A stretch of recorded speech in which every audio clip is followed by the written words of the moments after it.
On dit qu'une guerre commence par un bruit, un grondement de blindés, une salve d'artillerie, une alarme qui lacère l'aube.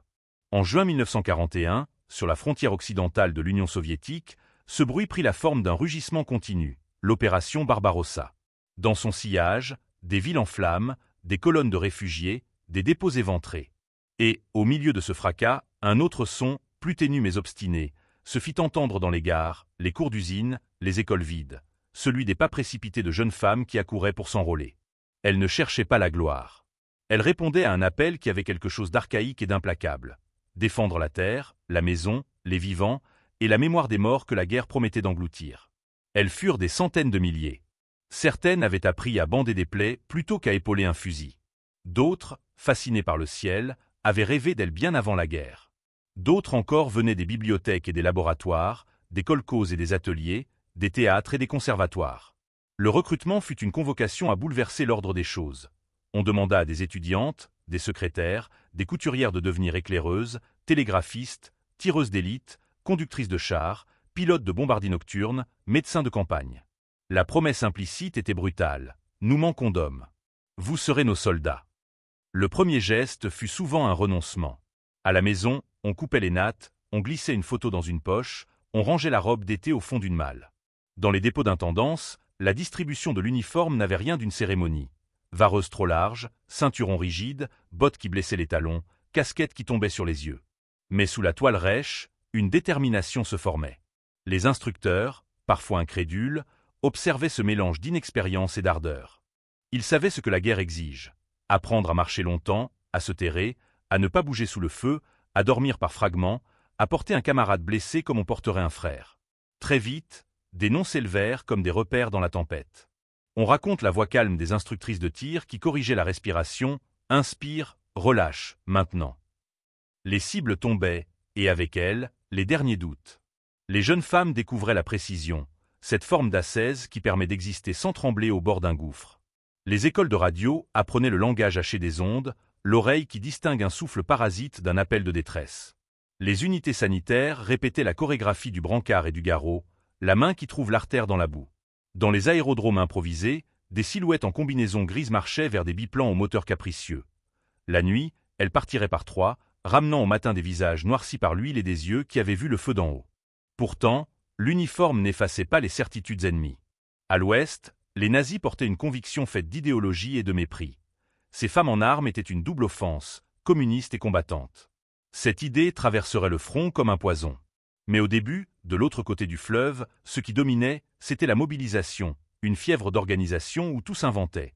Dortoirs dans les écoles, cantines dans les théâtres, stands de don du sang dans les bibliothèques. On cousait des gants de laine, on collectait des lunettes, on gravait des noms sur des cantines métalliques. Les promesses échangées dans les gares, « je reviendrai »,« je t'écrirai », avaient la fragilité des papiers pliés en quatre. Quand les premières affectations tombèrent, la géographie prit la parole. Les tireuses d'élite partaient pour les forêts détrempées, où l'on apprend que chaque souffle condense un secret. Les opératrices radio rejoignaient des abris étroits, leur monde réduit à un cadran et à une aiguille. Les médecins militaires suivaient les trains sanitaires, wagons où l'odeur des terres s'affrontait à celle du sang. Les pilotes se dirigeaient vers des terrains d'aviation qui changeaient d'emplacement avec la ligne de front. À chacune son théâtre, mais la même dramaturgie. Arriver, faire corps avec une unité, trouver sa place dans la mécanique du combat. Il serait faux de dire que la transformation fut sans heurts. Il y eut des rires étouffés quand une nouvelle recrue se perdit dans la topographie des grades. Des larmes silencieuses, le soir, quand on pliait une lettre jamais envoyée. Il y eut des regards qui pesaient, parfois chez les siens, souvent chez les autres, comme pour rappeler sans cesse que le fusil, ici, ne gomme pas les préjugés. Et pourtant, sur le terrain, la compétence s'imposa plus vite que les discours. Quand une jeune médecin réussissait une trachéotomie à la lueur d'une lampe tempête, la hiérarchie cédait la place à la reconnaissance immédiate. Quand une tireuse d'élite neutralisait la mitrailleuse qui clouait la section depuis des heures, la gratitude prenait le pas sur la surprise. La guerre, par son exigence, redistribuait les légitimités. Ce fut aussi un temps d'apprentissage éthique. À l'infirmerie, on découvrait la temporalité du soin dans une saison de mort. Traiter ce qui peut l'être, accepter ce qui échappe. Sur les lignes, on apprenait une autre économie. 3 balles pour un objectif, un déplacement pour une survie, 1 minute pour une décision. Dans les cockpits, la nuit, on s'exerçait à la sobriété des gestes, à l'énigme du silence radio, à l'atterrissage sans phare sur une piste qu'on devine à l'odeur de terre mouillée. Et partout, une idée commune, comme un fil qui reliait tous les postes. Nous sommes la trame invisible qui empêchera la déchirure totale. Entre deux attaques, quand la pluie cessait, des scènes minuscules s'imprimaient comme des talismans. On partageait une pomme, un quignon de pain plus tendre que d'habitude. On échangeait une épingle pour remonter une mèche, un morceau de savon enveloppé comme un trésor. On chantait à voix basse un refrain d'enfance. Ces gestes ne faisaient pas reculer l'ennemi, mais ils rendaient la ligne tenable. Ils disaient « Nous ne serons pas que des fonctions, nous resterons des personnes ». Là résidait une forme de défi, prolonger l'humanité au cœur de l'inhumain. Pourtant, une intuition sourde parcourait les conversations nocturnes. Si la capture venait, elle ne serait pas un simple revers militaire. Les rumeurs qui filtraient des villages pris et repris parlaient d'humiliation, de séparation, d'une brutalité qui ne reconnaissait ni uniforme ni croix-rouge. Les ordres insistaient, tenir, reculer en ordre, ne pas se rendre. Mais toutes savaient ce que la guerre fait au plan. Dans les carnets, certaines écrivaient des adresses, des noms de témoins, des repères de chemin. Non pas par lâcheté, mais par clairvoyance. Le courage ne met pas l'aveuglement au rang des vertus. À cette heure, cependant, le présent dominait. Il y avait l'ennemi au-delà du bois, la carte à étudier, la patrouille à relever. Il y avait la colère des destructions, l'âpreté des retraites, l'éclair de quelques victoires. Il y avait surtout la certitude d'appartenir à une chaîne de gestes qui sauve. Tenir un garrot jusqu'à l'aube, changer de fréquence au bon instant, corriger d'un cran la hausse sous la pluie, jeter des bombettes depuis un biplan qui râle mais revient. On ne fabriquait pas une légende, on empêchait une disparition. Si l'on devait choisir une image pour dire ce premier mouvement de la guerre vu par ces femmes, ce serait peut-être celle-ci. Une silhouette qui traverse une gare au pas de course, sac trop lourd, bottes neuves qui mordent, et dans la poche intérieure, un morceau de papier plié 4 fois. Sur ce papier, rien de grandiloquent. 2 phrases seulement, écrites d'une main serrée. Si je reviens, nous irons au bord du fleuve quand les acacias seront en fleurs. Si je ne reviens pas, n'oublie pas de fermer la fenêtre quand la pluie s'annonce. Entre la promesse et l'infime, entre la patrie et la fenêtre, la guerre allait imposer sa loi. Mais pour l'instant, elle montait dans le wagon, serrant ce papier comme une boussole. C'est ainsi que l'appel de la patrie prit, pour elle, la forme d'un commencement sans garantie.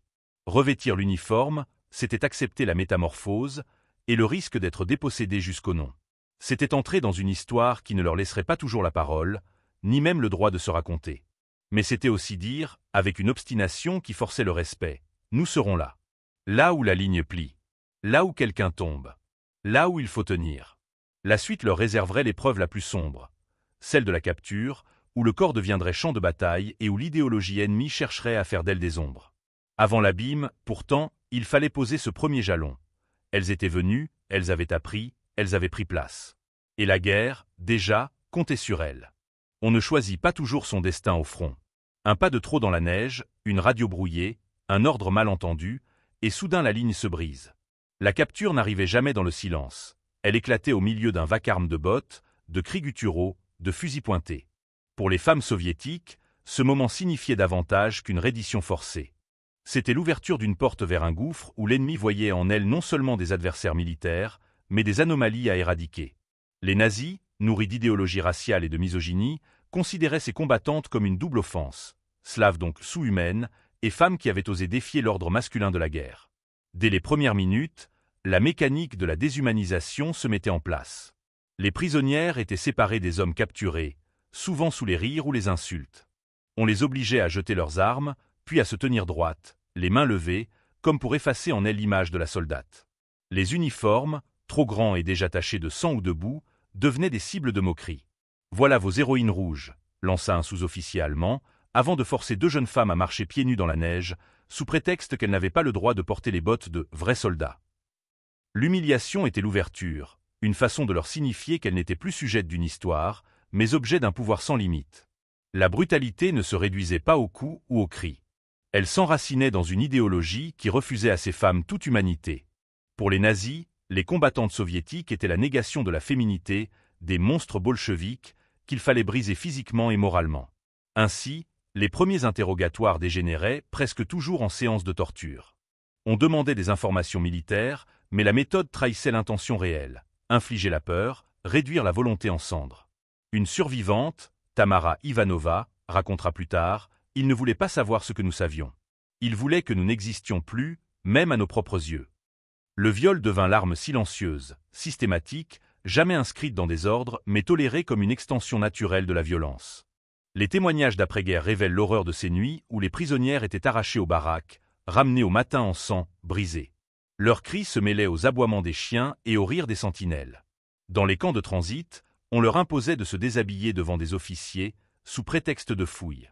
La nudité n'était pas seulement une atteinte au corps, c'était une attaque contre la dignité. Un message clair, vous n'êtes plus que des corps utilisables. Une survivante anonyme confia, ils nous regardaient comme on regarde du bétail.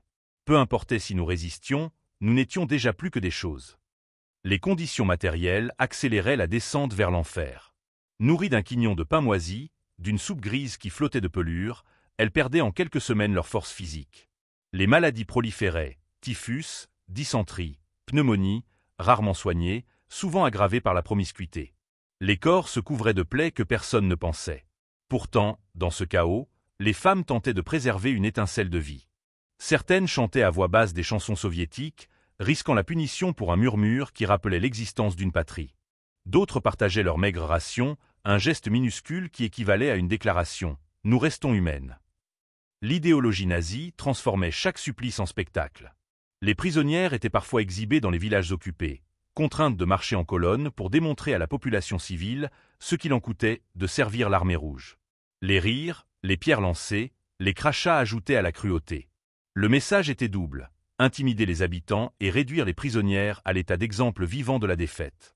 Une survivante, identifiée comme Anna S., se souviendra, ce jour-là, je n'étais plus une femme, ni une soldate. J'étais une leçon. Dans certains camps, les Allemands allèrent plus loin, transformant la violence sexuelle en instrument de domination organisée.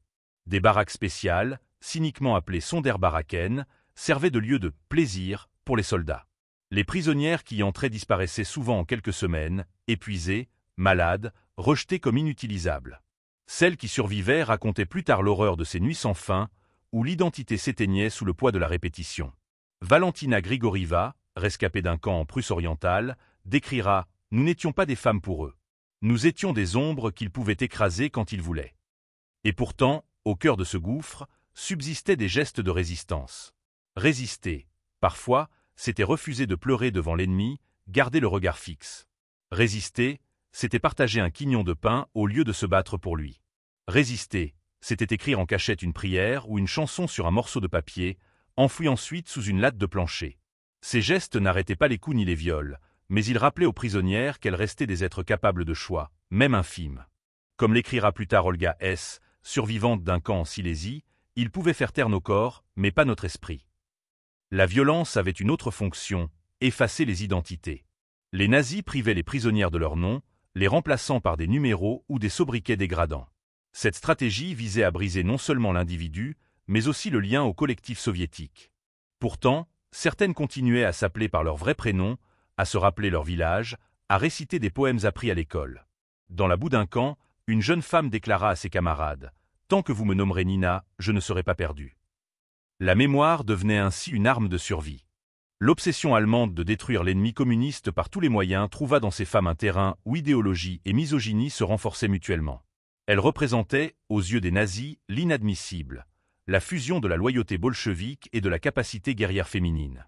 En les capturant, l'ennemi pensait infliger une double punition, réduire l'armée rouge et réaffirmer un ordre patriarcal.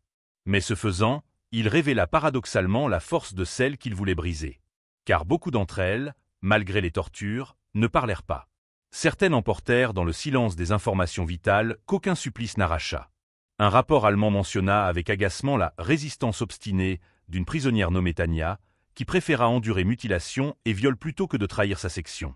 Le silence devint une victoire paradoxale. La capture fut donc plus qu'un moment militaire. Elle fut une descente dans une autre guerre, invisible mais tout aussi implacable, où l'ennemi voulait anéantir non seulement des corps mais une idée, celle que les femmes pouvaient combattre, résister, représenter une patrie. Dans cette guerre-là, il ne s'agissait plus de conquérir un territoire, mais de briser des existences pour imposer une domination totale. Et pourtant, malgré les nuits de peur et de douleur, malgré l'humiliation répétée, malgré les tentatives de transformer leur vie en poussière, ces femmes laissèrent des traces. Elles écrivirent sur des morceaux de bois, chantèrent dans des chuchotements, se soutinrent par des gestes minuscules. La capture aurait dû les réduire au silence.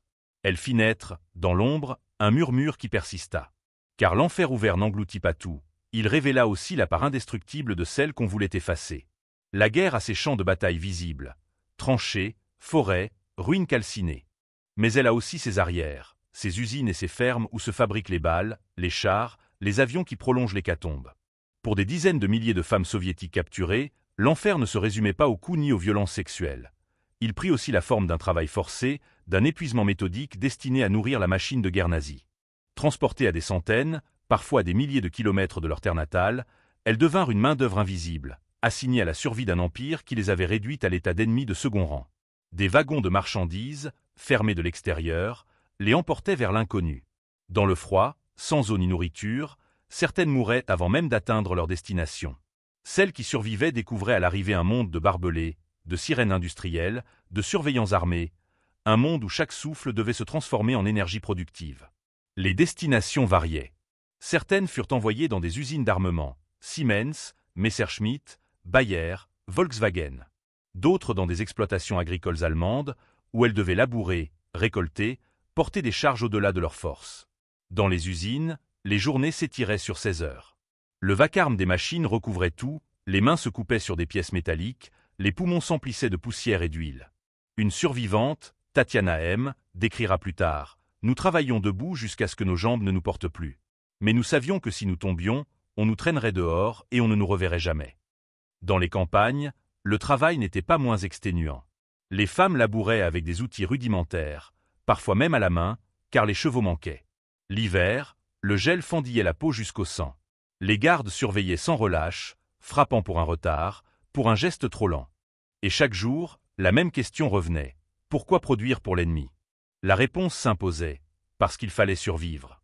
Mais dans l'ombre de cette soumission forcée, naissaient des gestes de sabotage.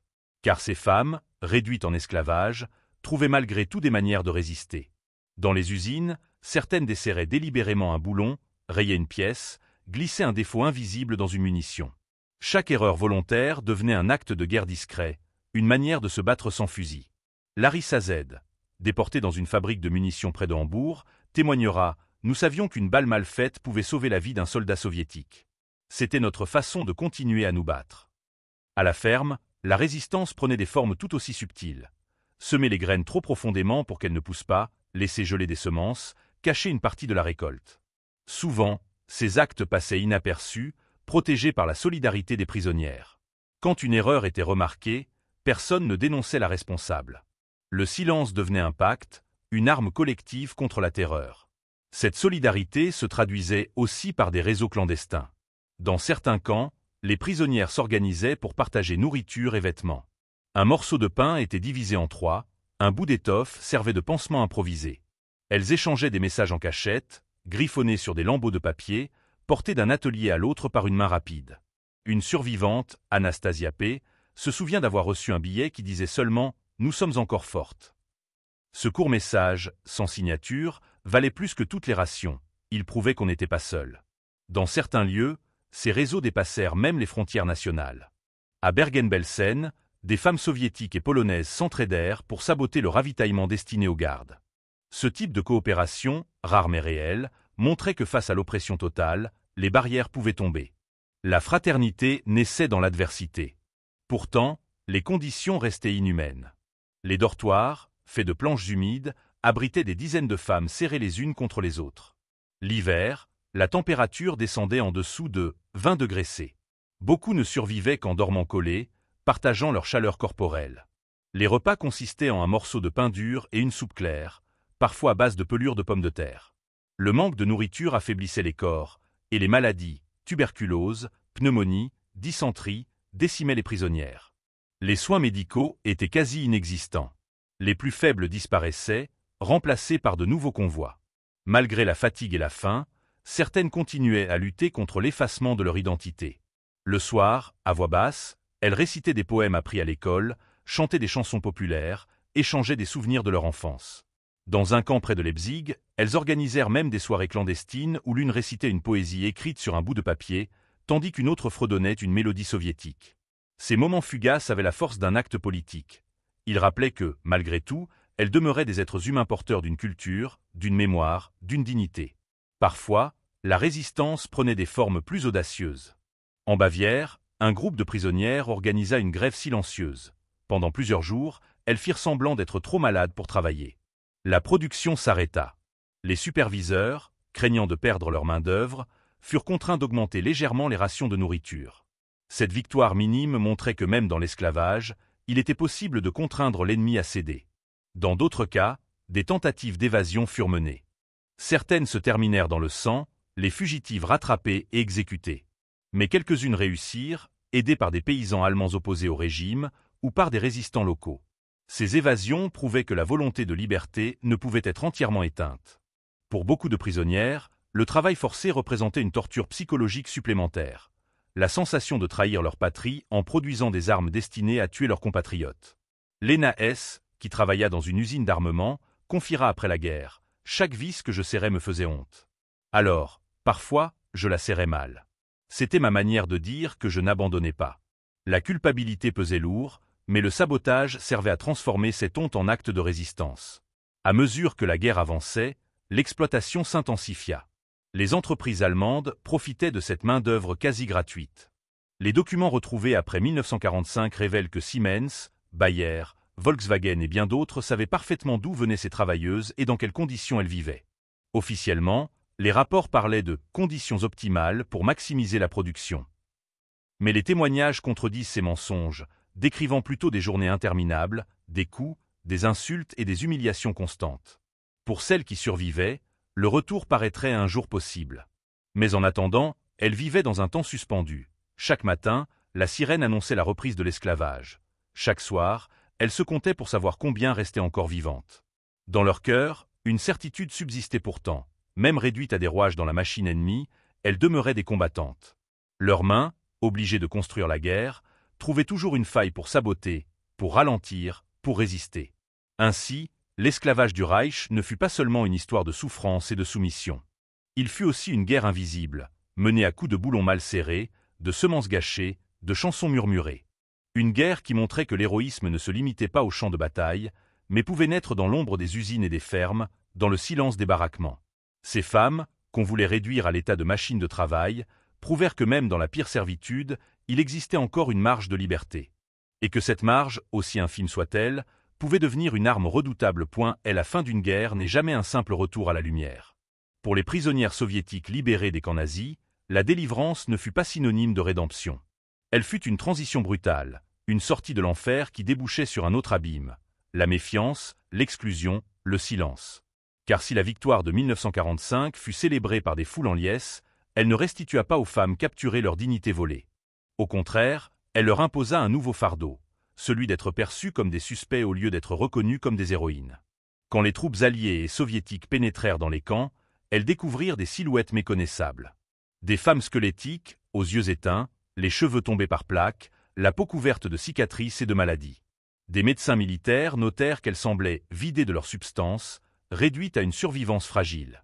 Yulia P., libérée par les Américains en 1945, se rappellera « Ils nous regardaient comme des fantômes. Ils nous donnaient des couvertures, mais nous avions peur de tout, même de ceux venus nous sauver. » La libération, pour beaucoup, signifiait d'abord la stupeur, réapprendre à marcher, à manger, à dormir sans craindre les chiens et les coups. Mais très vite, une autre réalité s'imposa. Pour rentrer en Union soviétique, il fallait passer par les campis de filtrage, gérés par le NKVD. Là, chaque ex-prisonnière était interrogée, soupçonnée de collaboration, accusée parfois d'avoir survécu trop longtemps grâce à des compromissions imaginées. Un décret soviétique de 1943 stipulait déjà que tout prisonnier de guerre devait être examiné pour d'éventuelles trahisons. Les femmes libérées se retrouvèrent donc face à une nouvelle épreuve, prouver leur innocence à leurs propres compatriotes. Elena V., revenue en 1944, décrivit ce moment « Quand je suis rentrée, je croyais retrouver ma maison. Mais à la place, on m'a assailli de questions. On me traitait comme une coupable. J'ai eu l'impression d'entrer dans un autre camp, celui de la suspicion. Certaines furent envoyées directement dans des camps de travail soviétiques, accusées de collaboration sans preuve. D'autres, relâchées, vécurent marquées à jamais par cette suspicion qui planait comme une ombre. Même pour celles qui échappèrent au goulag, la réintégration fut difficile. Dans les villages et les villes, on chuchotait à leur passage. On se demandait ce qu'elles avaient fait pour survivre, quelles humiliations elles avaient acceptées. Les familles, parfois, rejetèrent les survivantes par honte ou par peur des représailles politiques. Marina R., revenue à Leningrad en 1945, se rappellera la phrase de sa mère « Tu es une honte pour nous. Nous ne savons pas ce que tu as fait là-bas ». Ces mots, plus cruels que n'importe quelle insulte ennemie, la poursuivirent toute sa vie. Le stigmate était d'autant plus lourd que les crimes commis par les nazis contre elle ne furent presque jamais jugés. Lors des procès de Nuremberg, la violence sexuelle et l'exploitation spécifique des prisonnières soviétiques furent éclipsées par d'autres crimes. Le viol ne fut pas reconnu comme un crime de guerre à part entière. Les témoignages de femmes, quand ils apparaissaient, étaient considérés comme incidents collatéraux et non comme une stratégie de terreur. Ce silence judiciaire ajouta au silence social. Les survivantes n'eurent ni justice ni reconnaissance. Beaucoup choisirent alors de se taire. Par peur, par honte, par désir de protéger leurs proches. Elles cachèrent leur passé, inventèrent des histoires de fuite, falsifièrent des documents. Certaines changèrent de nom, s'installèrent dans d'autres régions pour recommencer leur vie. Une prisonnière, identifiée seulement comme T, laissa un journal où elle expliquait comment elle avait convaincu les autorités qu'elle avait travaillé comme espionne derrière les lignes ennemies, un mensonge qui lui sauva probablement la vie. D'autres, malgré le poids du secret, trouvèrent la force de témoigner. Mais leurs voix furent rares et souvent isolées. Irina Zetseva, l'une des seules à témoigner en 1947 devant un tribunal soviétique, dira « Ils nous ont utilisés, détruites, puis oubliés. Qui parlera pour nous maintenant ?» Ces paroles résonnent comme un écho douloureux d'une génération condamnée au silence. Ce silence eut un coût immense. Les survivantes vécurent souvent avec des séquelles physiques, maladies chroniques, fractures mal soignées, infertilité causée par les violences. Mais le traumatisme le plus profond était intérieur. Beaucoup décrivaient ce regard vide que les médecins soviétiques notèrent à leur retour, une absence de lumière dans les yeux. Certaines ne parvinrent jamais à fonder une famille, à se sentir de nouveau entières. D'autres, malgré tout, reconstruisirent une vie, devinrent professeurs, médecins, ouvrières, mais toujours avec cette part d'elles-mêmes qu'elles ne pouvaient partager. Ce n'est que des décennies plus tard, après la chute de l'URSS, que la parole commença à s'ouvrir. Dans les années 1990, des projets de mémoire recueillirent les témoignages de survivantes. Vera S., l'une d'elles, dira « Nous avons été libérés, mais le monde nous a oubliés. Personne ne voulait entendre ce que nous avions traversé. » En Allemagne, des mémoriaux furent érigés, parfois tardivement, pour reconnaître les souffrances des prisonniers de guerre, y compris les femmes soviétiques. Mais ce fut une reconnaissance incomplète, arrivée trop tard pour beaucoup d'entre elles. Dans les archives déclassifiées, on retrouve des lettres de responsables alliés en 1946, expliquant qu'il valait mieux ne pas insister sur ces récits de violences sexuelles pour ne pas détourner l'attention des grands crimes. Cette logique, qui reléguait la souffrance de milliers de femmes au second plan, contribua à leur effacement historique. Et pourtant, leurs traces existent. Dans les carnets cachés sous les planches des baraques. Dans les chansons fredonnées malgré la peur. Dans les boulons mal serrés qui sabotèrent des armes. Dans les regards qu'elles se lancèrent pour se rappeler qu'elles étaient encore humaines. Ces fragments composent aujourd'hui une mémoire fragile, mais essentielle. La libération, pour elles, ne fut pas la fin de l'enfer, mais l'ouverture d'un autre, celui de l'incompréhension, du rejet, de l'oubli. Elles passèrent d'un silence imposé par les nazis à un silence imposé par leur propre société. Et pourtant, leur existence même, leur survie, leur résistance, fût-elle minuscule, constitue un témoignage indestructible. Irina P., une survivante, dira un jour « Nous avons combattu les nazis dans les camps. Mais quand nous sommes revenus, il a fallu combattre notre propre peuple pour prouver que nous étions innocentes. » Cette phrase résume le paradoxe tragique de leur destin. Héroïnes dans l'ombre, elles furent traitées comme coupables au jour retrouvé. Aujourd'hui, plus de 80 ans après, leur mémoire reste une plaie ouverte, mais aussi un avertissement. Elle rappelle que la guerre n'écrase pas seulement des nations. Elle broie des existences, puis les réduit au silence. Elle rappelle aussi que l'oubli est une deuxième mort. Les femmes soviétiques capturées par les nazis ont payé 2 fois, dans leur chair et dans leur mémoire. Honorer leur histoire, c'est refuser de laisser ce silence perdurer. Elles furent réduites à des numéros, des esclaves, des ombres. Mais elles restèrent des femmes, des combattantes, des résistantes. Leur voix tardive nous dit encore, au-delà des décennies, n'oubliez pas.